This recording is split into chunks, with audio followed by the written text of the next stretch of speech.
Махмұт Жұмағалиев мемлекеттен 1 миллион 300 мың теңге көлемінде несие алды. Оған темір өңдейтін шеберханасын кеңейткен, өзінің 15 жылдық жұмыс тәжірибесі бар. Несие нәтижесін берді дейді. Өйткені темір ұстасының өніміне тұтынушы тарапынан сұраныс артқан, тіпті өзге қалалардан да көптеп тапсырыстар түсетін көрінеді. Кәсіпкер келешекте кәсібін кеңейтіп, ауылдықтарға арналған қосымша жұмыс орнын ұсынғысы келеді. Алдағы жоспар енді осы екінші бағдарламасы бойынша тағы да үлкейтсек па деп тұрмыз ғой. Бұны былайша айтқанда істеймін десең, кез келген уақытта жұмыс заказ алып істейтін жағдай бар.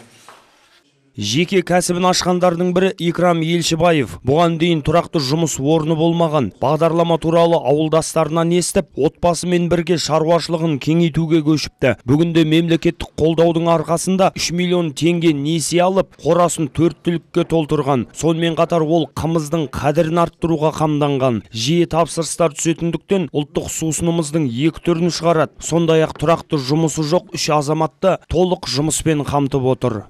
Бие сауып, елді қымызбен қамтамасыз етіп жатырмыз, саумалмен, осы жылқы басын көбейтіп, тағы қарамам 3-4 адам алып елді қымызбен қамтамасыз етсек деп отырмыз.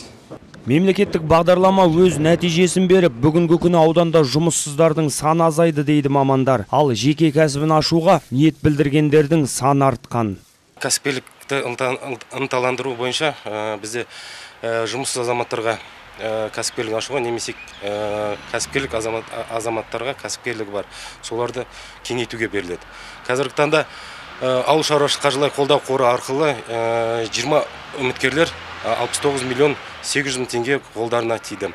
Олар енді 3 айдың көлемінде кәсіпкерлігін ашып, және де бір жұмыс орын ашу міндетті.